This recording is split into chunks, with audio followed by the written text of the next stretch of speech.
네, 오늘 공부하겠습니다. 오늘 네 번째 사과. 자, 성령님은 누구신가에 대해서 오늘 같이 한번 공부하도록 하겠습니다. 자, 먼저 성령님은 누구신가 들어가기 같이 읽겠습니다. 시작.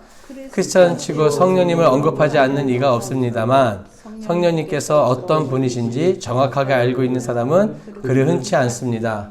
예수님에 대한 열정만큼 성령님을 알려는 열정을 갖고 있지 않기 때문입니다. 그러나 예수님께서는 당신 대신 성령님께서 오실 것을 약속하셨습니다. 따라서 우리는 지금 성령님의 시대에 살고 있습니다. 성령님의 시대에 살고 있는 우리에게 성령님에 대한 정확하고도 깊은 이해가 결여되어 있다면 우리의 신앙은 바르게 설 수도 성숙해질 수도 없을 것입니다. 성령님이 물론 성령님은 뭐 여러분 다 아시겠지만 성령님은 이제 태초부터 계셨던 분이잖아요. 근데 실제 성경에서는 그 오순절날 뭐 아시겠지만 예수님이 승천하시고 난 다음에 오순절 마가의 다락방에 모여서 기도할 때 그때 강한 바람 같은 소리가 임했고 거기에 모였던 성도들의 각 한 사람 한 사람 위에 성령이 임했다고 하셨거든요. 어떻게 보면 이제 그게 이 땅에서 보여지는 첫 장면일 수 있죠. 우리와 함께 하시는 그 장면이. 그래서 이제 첫 번째 보면은 1번 삼위일체 하나님으로서의 성령님, 삼위일체로서의 성령님, 삼위일체 하나님의 성경적인 근거. 창세기 1장 1절. 제가 읽어드릴게요. 태초에 하나님이 천지를 창조하신 태초에 하나님의 천지를 창조하셨음을 밝히고 있고 2절에 보면은 땅이 혼돈하고 공허하며 흑암이 깊음이 있고 하나님의 영은 수면 위에 운영하시니라. 우리 성령님을 얘기할 때 성령을 뭐라 그러죠? 영이라잖아요.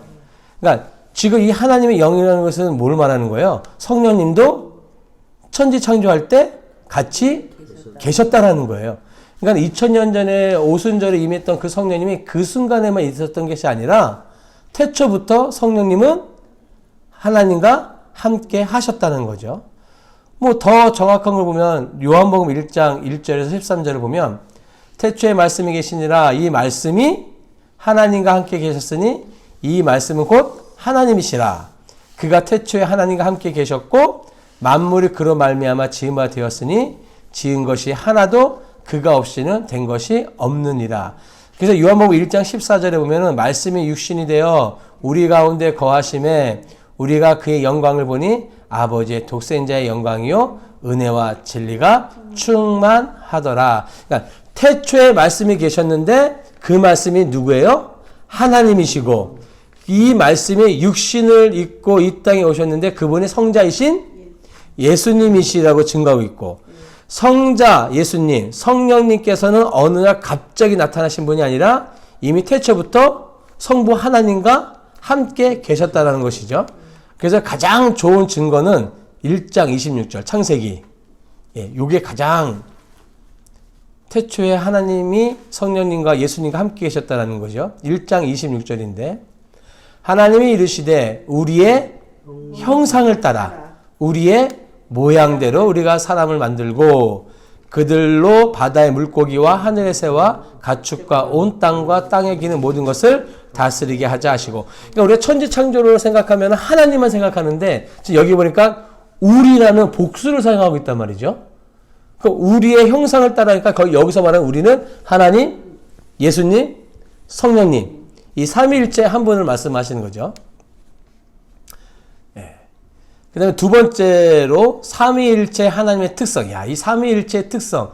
그러니까 우선적으로 결론적으로 얘기하면 삼위일체 세 분이시지만 한 분이다. 한 분이지만 세 분이시다. 이거를 인간의 이성으로 설명한다는 건 이건 불가능한 겁니다. 이거는 불가능한 겁니다. 그러니까 이런 삼위일체 하나님이라는 거는 믿으면 이해하게 되는 그런 말씀인 거죠. 그래도 한번 보겠습니다. 첫째, 삼위일체 하나님의 특성. 특성이 뭘까요? 하나님은 한 분이시지만 또한 몇 분이시다? 세 분이시다는 게 특징이죠. 하나님은 한 분이시지만 또한 세 분이시다는 것이 그 특징을 가지고 있어요. 우리 인간은 이렇게 할 수는 없죠.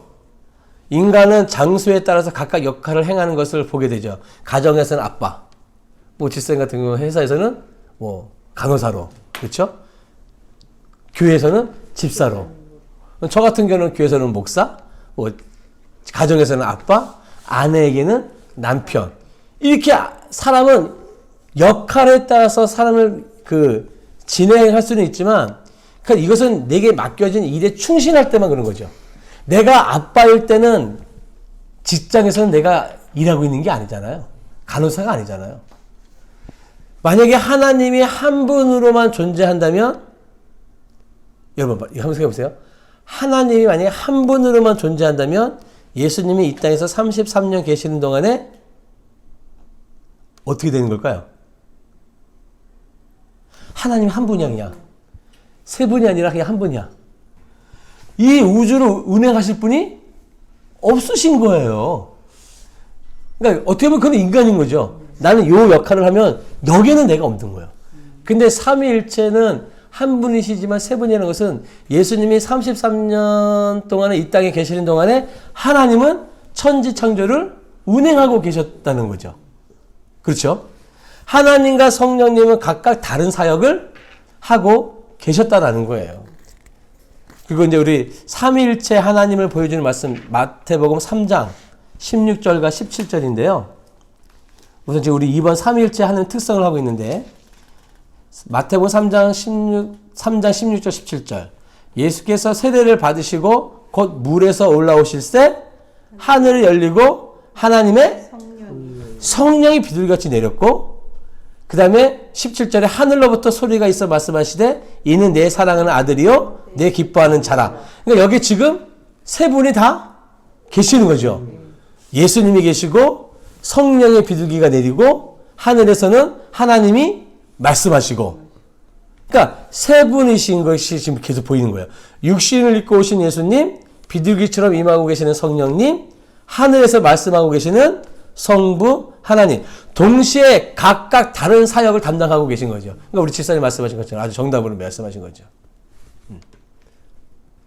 자, 그럼 두 번째, 하나님은 또한 세 분이시지만 또 어떤 분이시라? 한 분이시다. 첫 번째 특징은 한 분이시지만 세 분이시고, 두 번째 특징은 세 분이시지만 한 분이시라는 거죠. 그러니까 하나님께서 세 분으로만 존재하시면 그러면 협상한다는 건 신이 그렇죠. 세 분이라는 거예요. 그럼 이게 세 분만으로만 존재하면 이것도 안 된다는 거죠. 네. 근데 세 분이시지만 한 분이시라는 이게 특징이 있다는 거죠. 그러니까는 하나님께서 세 분이시지만 한 분이시기 때문에 서로 다른 사역을 담당하시면서도 그 사역은 분열이 되어 있는 게 아닌 거죠. 하나로 되어 있는 거죠. 하나로. 자, 그러나 이것이 정말 가능한 일일까? 여러분, 그럼 제가 한번 이렇게 좀. 그럼 이게 세 분이 하나님이시지만 한 분이시면서 또 세 분이시다. 이게 가능합니까? 그럼 거기에 대한 대답을 어떻게 하실래요, 여러분? 가능합니다. 근데 가능하다는 말도 맞는 말이죠. 이걸 좀 더 그냥 풀어서 얘기하면 저는 이렇게 얘기하고 싶어요. 하나님께서는 하나님이시니까. 하나님께서는 하나님이시니까 가능한 거죠. 가능한 거죠. 가능한 거죠. 한 예를 들어서 제가 여기다 예화를 나눴는데 이런 이야기가 있었어요. 구데기하고 진해. 어느 날 구데기가 진해야 넌 정말 다리가 많구나. 움직일 때 어떤 순서대로 움직이냐? 옛날 목사님이 해주셨고. 그렇죠. 네. 그 얘기했었죠. 어떤 순서대로 움직이냐 했더니 진해가 난 단 한 번도 그걸 생각해 본 적이 없다는 거예요. 근데 그걸 생각하는 순간 이게 다리가 막 꼬이기 시작하는 거예요. 고민하기 시작하는 거죠. 이제까지는 어떤 순서로 다리를 움직여야 하는지 전혀 알지 못하고서도 잘 걸었다는 생각이었었는데 근데 어느 순간 이게 고민하기 시작하니까 이게 다리가 막 꼬이는 거죠. 근데 이제 거기서부터 이제 어떤 게 생겼냐면 예전에는 내가 이걸 고민하지 않고도 걸었었는데 거기에 생각이 미치면 뭐가 생기냐면 이제 믿음이 생기는 거죠. 믿음이. 그러니까 내가 이거를 꼭 어느 발이 먼저일까를 규명하지 않아도 믿음이 걷게 하는 거죠. 이건 문제 한 예화니까.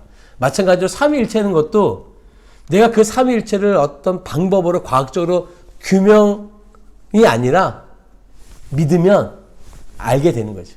자, 3번 볼까요? 하나님의 삼위일체 되심이, 그러면 여러분, 삼위일체가 왜 중요할까? 삼위일체가 왜 중요할까? 그 첫 번째는요. 삼위일체 하나님이시기 때문에 오직 하나님만 유일신입니다. 예, 여러분.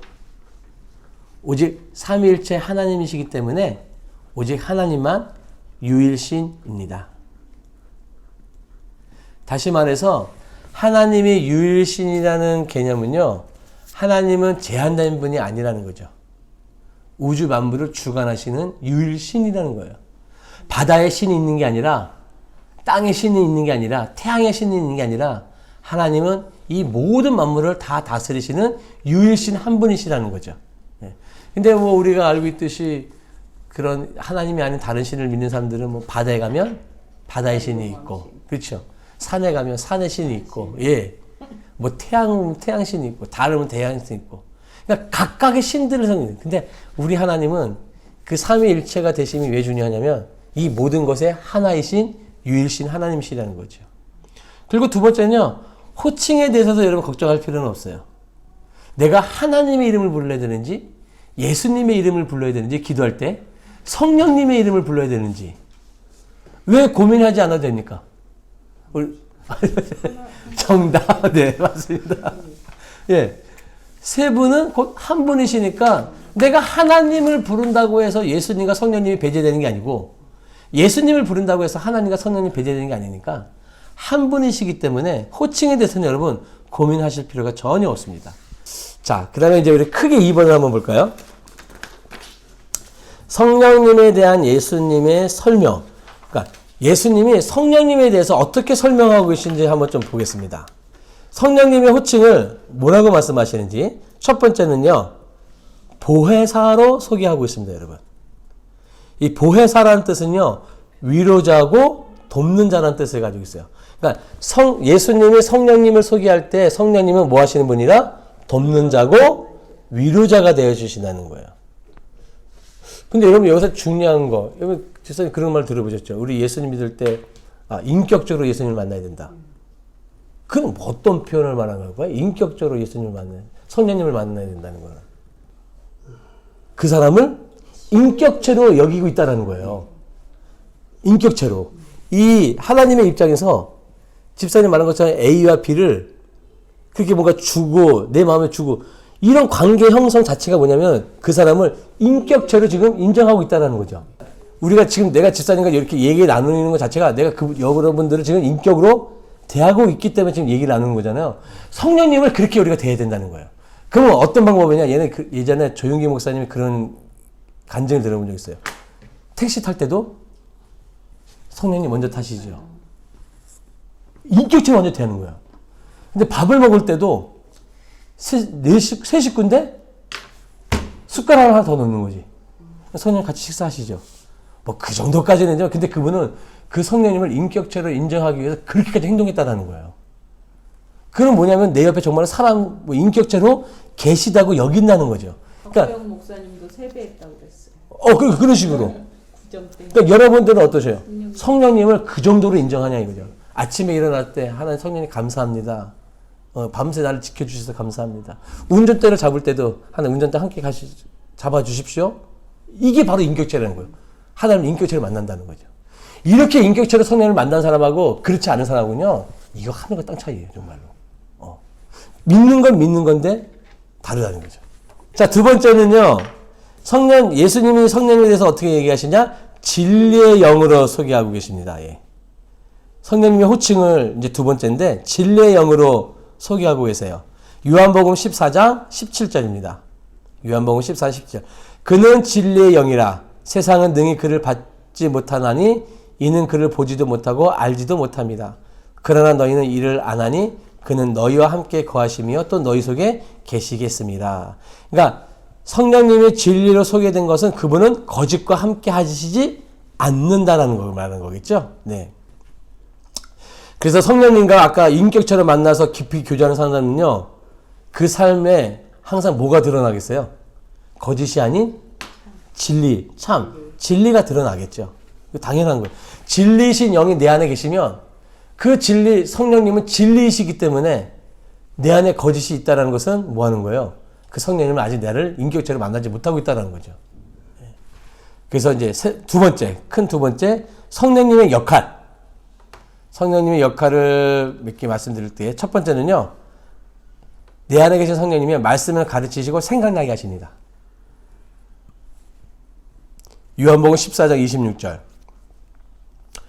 요한복음 14장 26절. 보혜사 곧 아버지께서 내 이름으로 보내실 성령, 그가 너희에게 모든 것을 가르치고 내가 너희에게 말한 모든 것을 뭐하게 한다? 생각나게 하신다. 여러분, 생각나게 하신다는 건, 여러분, 공부해가지고 생각난다는 건 내가 뭐 공부를 했다라는 게 있는 거예요. 그러면 성령님께서 내 안에 말씀을 생각나게 하신다는 거는 아무것도 없는 말씀을 생각나게 하시는 게 아니라 내가 공부했던, 읽었던, 외웠던, 말씀을 들었던 말씀들을 나는 잊혀졌다고 생각했는데 그를 끄집어내셔서 다시 생각 속으로 나오게 하신다는 거죠. 성령님이 그런 역할을 하시는 거예요. 전혀 알지도 못한 거를, 물론 하나님이시니까 하실 수도 있지만, 통상적으로 우리가 알고 있던 말씀들을 우리 환경 가운데서 닥쳤을 때 생각나게 하신다라는 거예요. 그게 성령님의 역할입니다, 여러분. 그래서 성경을 많이 외우시고 읽으셔야 돼요. 자, 두 번째는요, 책망하십니다. 요한복음 16장 8절, 요한복음 16장 8절에 그가 와서 죄에 대하여, 의에 대하여, 심판에 대하여 세상을 책망하시니라. 그러니까 우리를 책망하신다는 거예요. 만약에 내 안에서 뭐 죄를 짓고 있고, 뭐 책망한다는 건 다른 표현을 한다고 한다면 또 좋은 일에 대해서는 칭찬하시겠죠. 네. 그러니까 죄에 대해서 책망하시고, 의와 심판에서 책망하시고, 또 칭찬도 하시고. 우리 또 말씀을 듣다가도 그런 게 가슴이 많이 감동을 받을 때도 있죠. 그런 것들이 누가 하시는 역할이냐면 성령님이 하시는 역할들이라는 거예요. 만약에 오늘 아까 우리 뭐 오셨던 그 권사님도 오늘 말씀 너무 감동받았습니다. 은혜 받았습니다. 그 감동과 은혜를 누가 생각나게 하시는 거냐면 내 안에 계신 성령님. 그러니까 여러분, 성령님이 계시냐 안 계시냐, 그런 것 자체가 성령님 내 안에 계시다는 증거예요.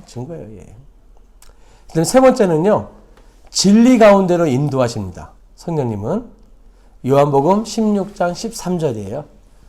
요한복음 16장 13절에 그러나 진리의 성령이 오시면 그가 너희를 모든 진리 가운데로 인도하시리라. 그가 스스로 말하지 않고 오직 들은 것을 말하며 장래일을 너희에게 알리시리라. 그러니까 성령님이 양심을 꾸짖으시고 난 다음에 책망하시고 난 다음에 그것을 멈추는 게 아니라 그 영혼이 다시 진리로 갈 수 있게 그 길로 인도해 주신다는 거예요. 책망뿐만 아니라 인도도 같이 해 주신다는 거죠. 자, 그럼 큰 3번. 성령님께서 함께 하실 때 나타나는 구체적인 역사. 이걸 한번 말씀드리면 읽고 간단히 탁 넘어가 볼까요? 첫째는 사무엘상 16장 13절인데 제가 읽어볼게요. 사무엘의 기름 뿔병을 가져다가 그의 형제 중에서 그에게 부었더니 이날 이후로 다윗이 여호와의 영에게 크게 뭐 되냐면 감동되니라. 그러니까 감동을 주시는 분이 누구예요? 성령님. 예, 성령님께서 하시는 일이 감동을 주십니다. 감동을.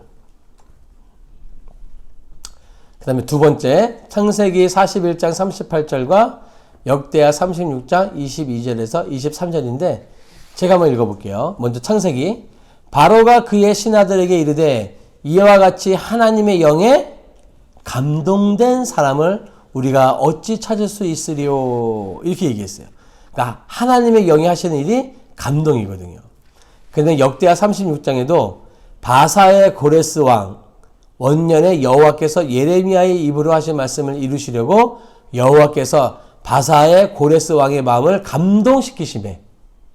그러니까 감동케 하시는 것이 성령님의 역할이라는 거예요. 이게 무슨 일이냐면 바사의 고레스 왕이라는 것은 페르시아 왕인데 이스라엘 백성들을 그의 고향으로 보낼 수 있도록 그 왕에게 하나님의 영이 감동을 주셨다는 거예요. 그래서 움직였다는 거예요. 그러니까 감동을 주시는 분이 성령님이시라는 거죠. 자, 세 번째, 마태복음 10장 19절에서 20절에 제가 읽어볼게요. 너희를 넘겨줄 때 어떻게 또는 무엇을 말할까 염려하지 말라. 그때 너에게 할 말을 주시니라. 성령님이 함께하는 자에게 뭘 주시는 걸까요? 말씀. 네, 말씀을 주시는 거예요. 오늘도 만약에 전도하다가 내 입술에 하나님이 말씀을 생각나게 하시면 그건 누가 하시는 역할인 거예요? 물론 뭐 하나님이지만 여러분들 공부한 대로 한다면 성령님이 나에게 말씀을 주시는구나. 성령님이 나에게 말씀을 주시는구나. 그렇게 생각하시면 돼요. 자, 네 번째. 사도행전 4장 13절. 그들이 베드로와 요한이 담대하게 말함을 보고 그들을 본래 학문 없는 범인으로 알았다가 이상히 여기며 또 전에 예수와 함께 있던 줄도 알고. 이게 무슨 말이냐?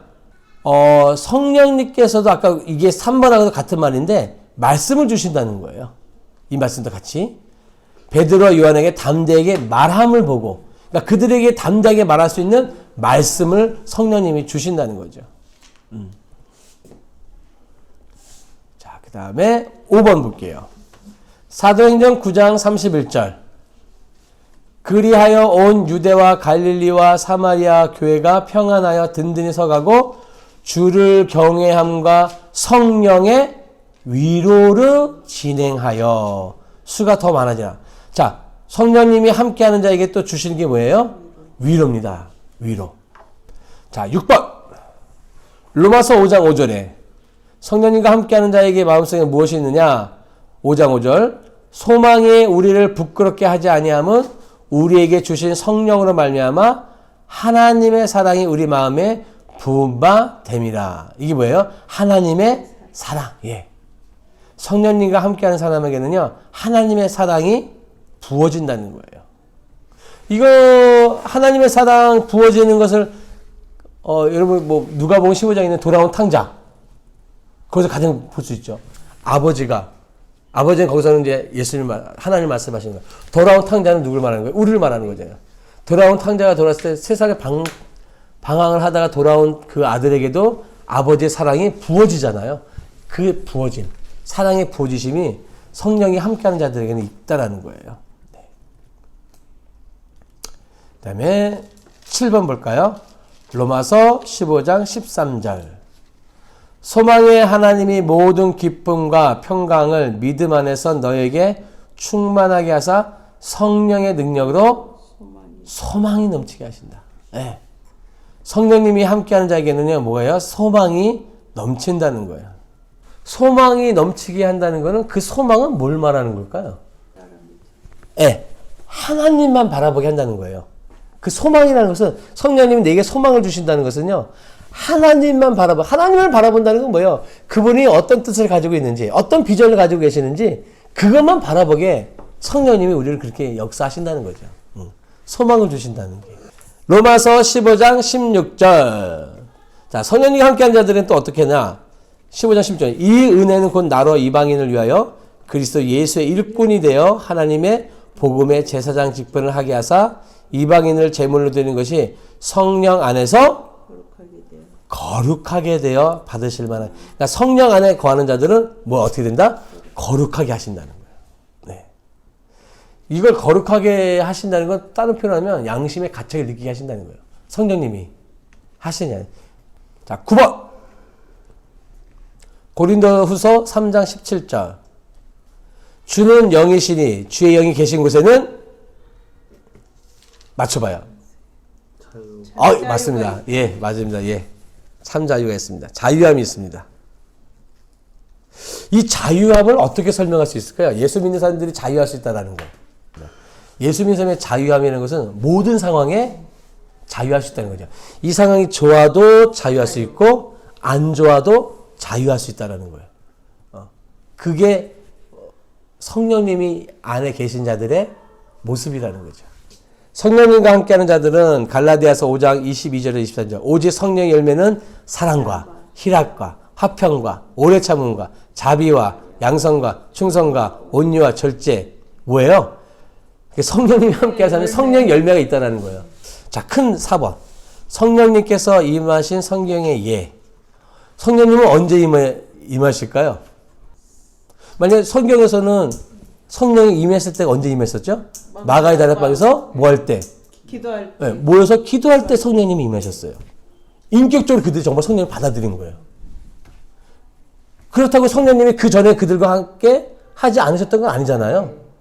근데 그분이 정말로 이 사람들이 그 성령 인격적으로 만난 게 마가의 다락방에서 기도할 때 임했다는 거예요. 아까 그래서 1번이 사도행전 2장 14절에 바로 그거예요. 다 같이 한 곳에 모였을 때, 한 마음으로 모였을 때 성령님을 인격적으로 만났다는 거예요. 기도할 때. 사도행전 2장 38절에 39절에는 어떤 말씀이냐면 베드로가 이르되 너희가 회개하여 각각 예수 그리스도의 이름으로 세례를 받고 죄 사함을 받으라. 그러면 성령의 선물을 두 번째 뭐 할 때? 세례를 받고 죄 사함을 받을 때. 세 번째 사도행전 5장 30절에 32절 너희가 나무에 달아 죽인 예수를 우리 조상의 하나님이 살리시고 이스라엘에게 회개함과 죄 사함을 주시려고 그를 오른손으로 높이사 임금과 구주로 삼으셨으니 우리는 이 일의 증인이요 하나님이 자기에게 순종하는 사람에게 주신 성령도 그러하니라. 뭐 할 때? 순종할 때. 그리고 사도행전 10장 44절에 베드로가 이 말을 할 때 성령이 말씀 듣는 모든 사람에게 내려오사. 뭐 할 때 성령이 또 임하죠? 말씀을 들을 때.